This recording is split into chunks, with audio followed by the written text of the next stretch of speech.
Hi, friends. I'm Brad Wetzler, and this is the Enlightened-ish podcast. Welcome back to the show.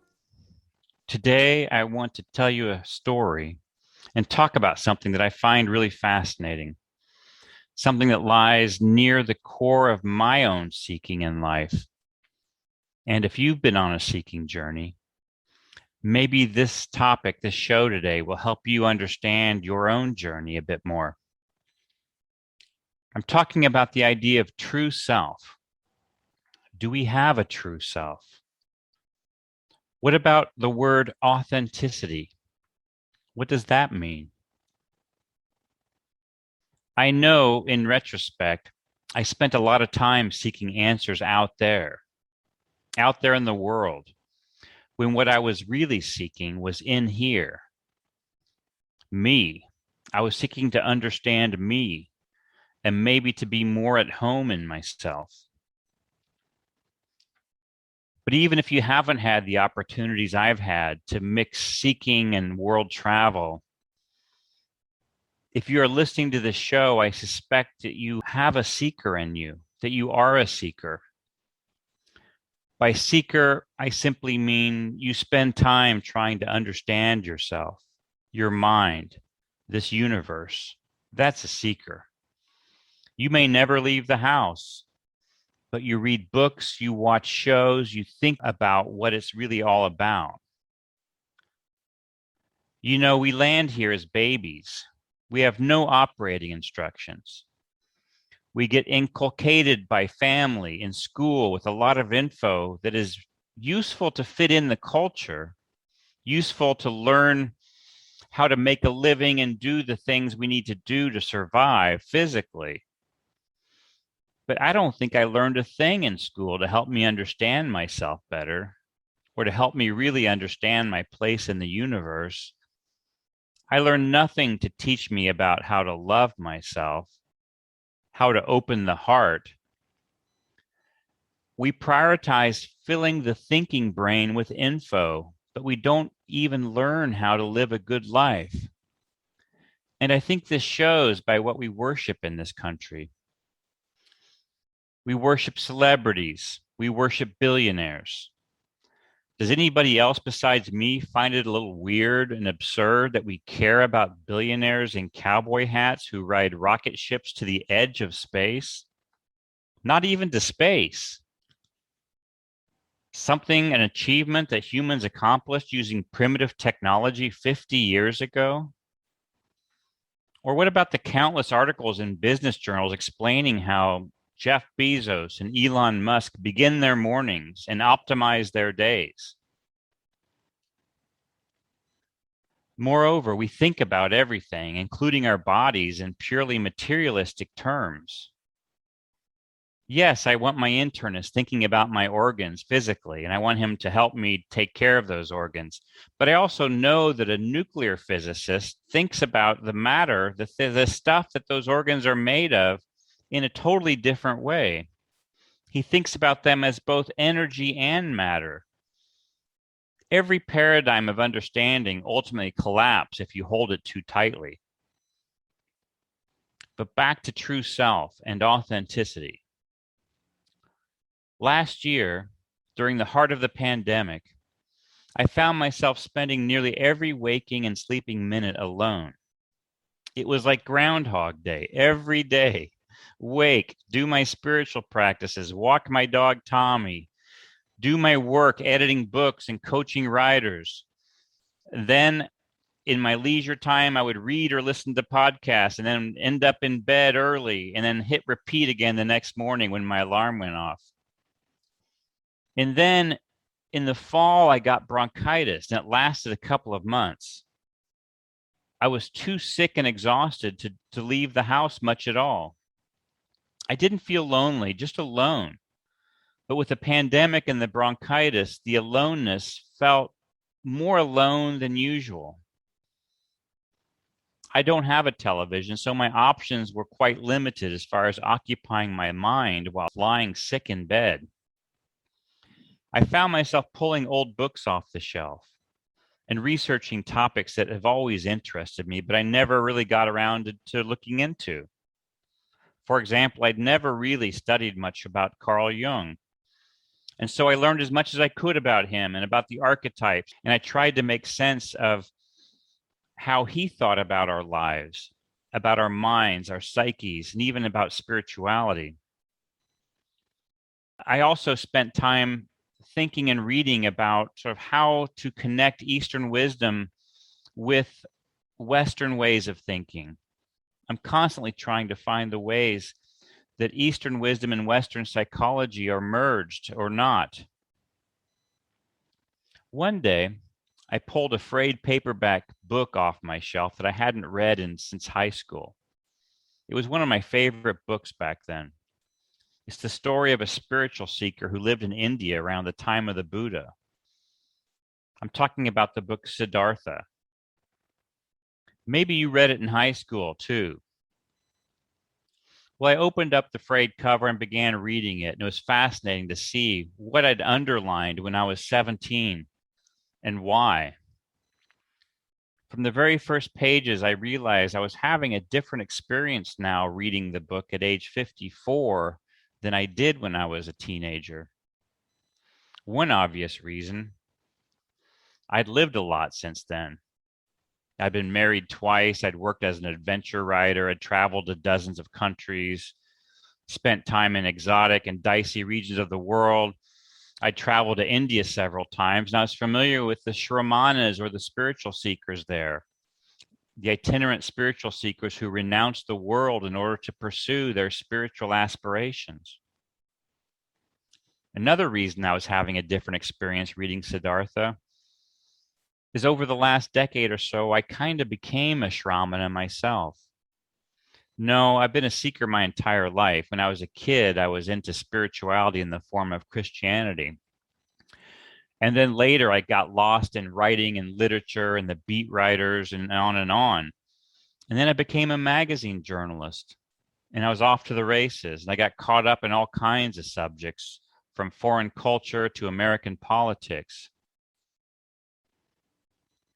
But I was always a seeker, seeking what was hidden underneath the obvious, seeking to understand if there was any identifiable meaning to life, trying to bring together my rational mind with my interest in mystical experiences and things that science is less good at explaining. But in midlife, my seeking became more earnest, more obsessive, maybe even addictive. And I spent the past 10 years seeking to heal myself of some emotional demons that have haunted me since I was a kid, and also pursuing my own spiritual aspirations, seeking to understand the mystery and meaning of life, seeking happiness, wholeness, individuation, enlightenment. I didn't get there. We're all a work in progress. I don't think any of us ever gets there. It should be obvious to you by now that I'm nowhere near enlightened. But I've learned a few things on this journey. Well, as I read Siddhartha this time, I was immediately lost in the story. I could picture Siddhartha and Govinda, his friend. I'd seen seekers like them in India. I recognized the Indian countryside, which hasn't changed that much. I resonated with so much in the book, and I followed Siddhartha and Govinda on their journeys across the Indian countryside. Their conversations about life, meaning, happiness, reality, it all. And then at the end of section 1, I found myself reading and rereading a few pages. It's the part of the book where Siddhartha and Govinda meet up with the Buddha, the Enlightened One, in a grove where he's teaching his followers. Govinda easily makes his mind up to join the Buddha and the other seekers who are his disciples. It was a no-brainer for Govinda. But Siddhartha isn't so sure. And after days of listening to the Buddha's teachings in the grove, Siddhartha encounters the awakened one, the Buddha, in the grove. And guess what he does? He gives the great one a piece of his mind. Here's what he says. This is a quote from the book. The teachings of the enlightened Buddha contain much. It teaches many to live righteously, to avoid evil. But there is one thing which is so clear, these so venerable teachings do not contain. They do not contain the mystery of what the Exalted One has experienced for himself. He alone among hundreds of thousands. This is what I have thought and realized when I have heard the teachings. This is why I'm continuing my travels, not to seek other better teachings, for I know there are none, but to depart from all teachings and all teachers and to reach my goal by myself or to die. But often I'll think of this day, O Exalted One, and of this hour when my eyes beheld a holy man. This passage stuck with me all day when I read it again, and it stuck with me then all week and then all winter. As the pandemic raged across the country, I went back to these pages and read them again and again and again. Why? Because of Siddhartha's courage, I think is what it is. Because of his trust in his inner knowing that as wonderful and as complete as the Buddha's teachings were, he could not accept them as gospel. They weren't his path. He had to figure out his life for himself.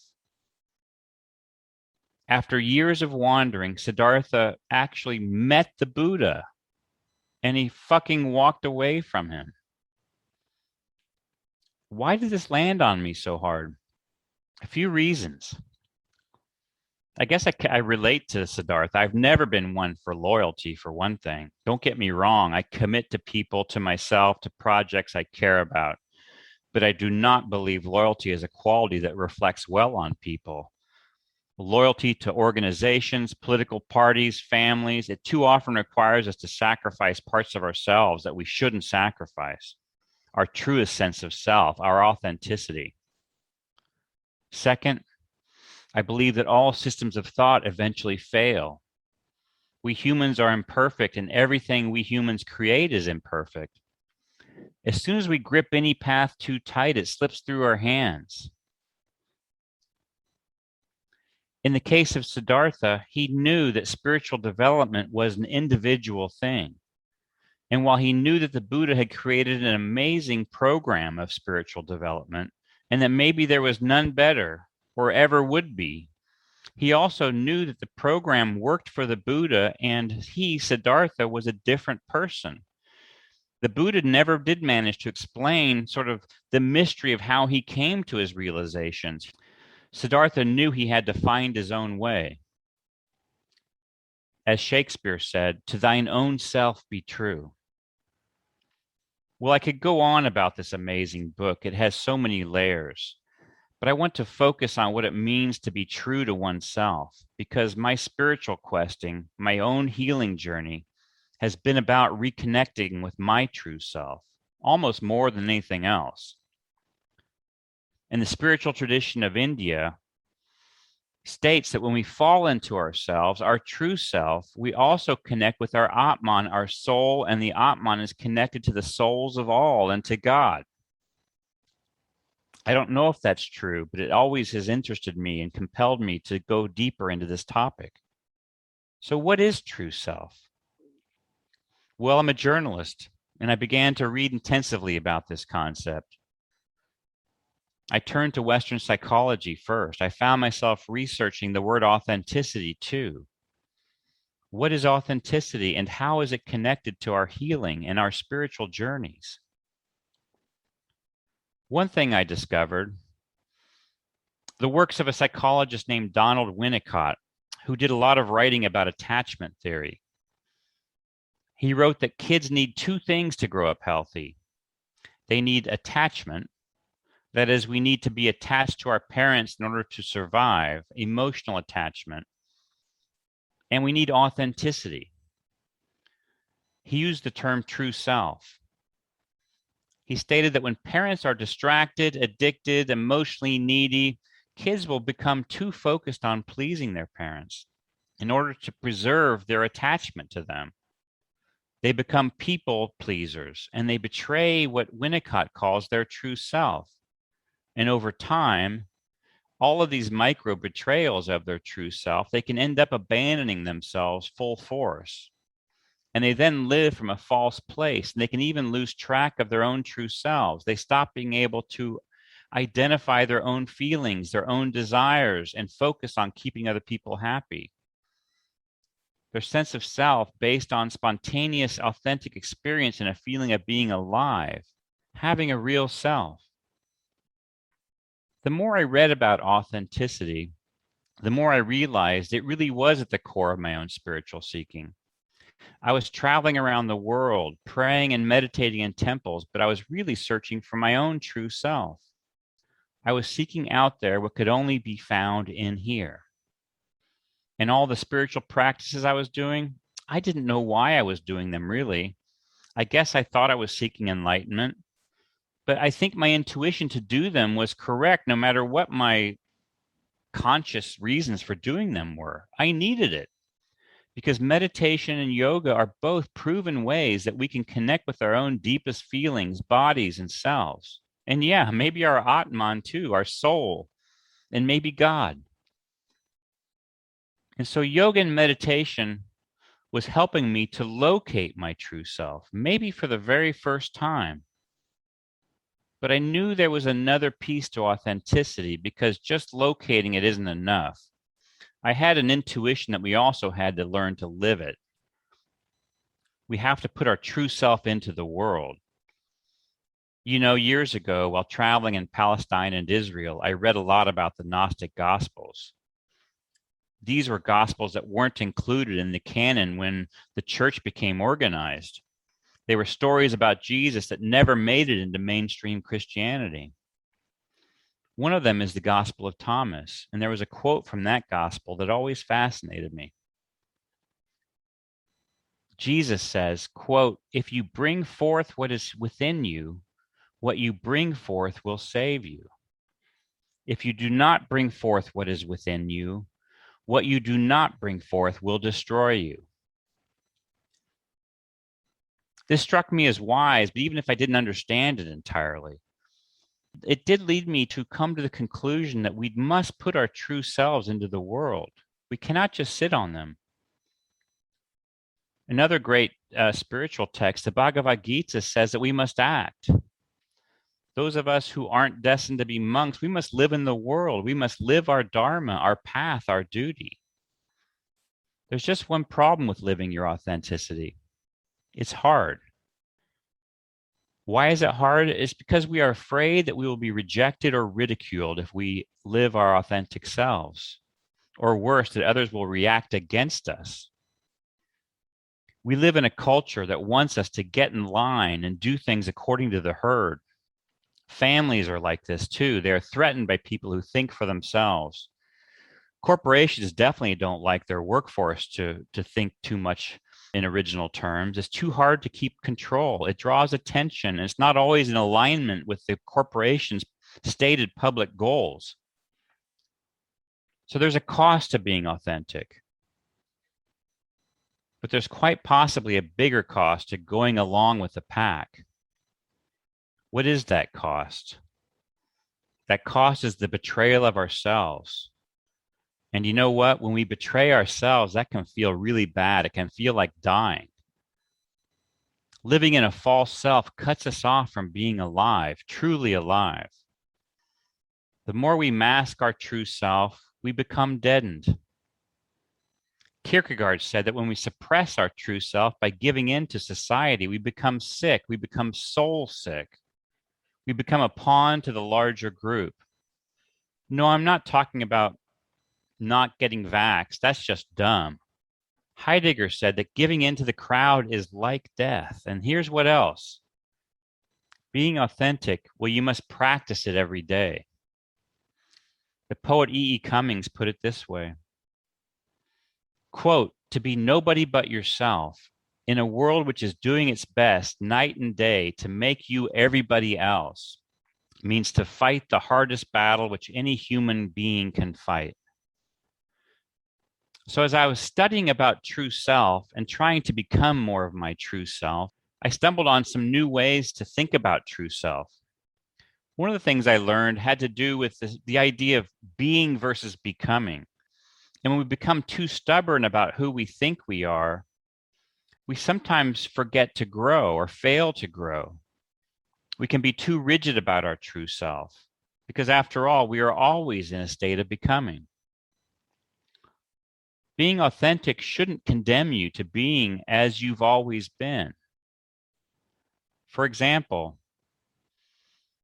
I'm not fond of marketing. It can feel inauthentic. It can feel like it's betraying my sense of who I am. And sure, I've read Seth Godin and others about marketing and who they say marketing is art and all of that. And I can get behind these ideas, but still, when I market myself, I do feel as if I'm sacrificing some integrity. And so there's something of a paradox here of trying to own a sense of true self, but then also needing to grow. How can you reconcile the two? Well, I realize that you must act your way out of the paradox. Maybe it's less important to be your true self. Maybe we should focus on becoming our true selves. And that sometimes means leaning into things that don't feel like our true self. So what if this is true? What if we need to learn who our true self really is? I think Siddhartha knew this on some level. He had the courage to live into his true self. When he left the Buddha, he knew he was in a state of becoming, and he was in a state of questing and searching. And if he stayed true to who he thought he was in the past, he might get stuck there.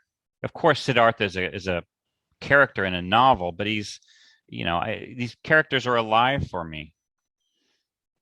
The Buddha's path was indeed extraordinary, but the Buddha's path wasn't Siddhartha's path. His path lay ahead of him. That's right. After years of wandering, Siddhartha actually met the Buddha and he walked away. What or who do you have to walk away from? What Buddhas do you need to abandon? What part of you do you need to step toward? Who do you need to become? Alan Watts, the great chain-smoking, snarling, self-proclaimed spiritual entertainer, put it like this, quote, "Be weird, be random, be who you are, because you never know who would love the person you hide," end quote. When it comes to our unique weirdness and the gifts of weird, I think about my favorite writers, musicians, and artists. And maybe you can think of your favorites. Now think about how much of what they said, played, wrote, painted, whatever they did was outside the mainstream corporate traditional expectations of us. What if they'd held back? What if they only held back on their weird, say, 10%? It would have ruined everything. What if Jimi Hendrix had just played the blues like everyone had played the blues, or stuck with playing rock guitar like all guitarists who'd played before him? Would you still get the goosebumps on your neck like you do when you listen to a Jimi Hendrix song? What if Jack Kerouac had pulled up short on his stream of consciousness style of writing? Would he have moved you to take that weird road trip in college that you look back on still so fondly and discuss with your friends? What if Albert Einstein had pulled up short on his groundbreaking form of being weird and instead worked at the patent office alone and watched the 1920s version of The Bachelor every week? Well, something to think about. Please check out my website where you can learn about my podcast, my courses in memoir writing, my online yoga classes, and of course, my own writing and more. I'd like to end this with the following chant. May all beings everywhere be happy and free, and may the thoughts, words, and actions of my own life contribute in some way to that happiness and to that freedom for all. Thank you for being here. I'm Brad Wetzler, and this was Enlightened-ish.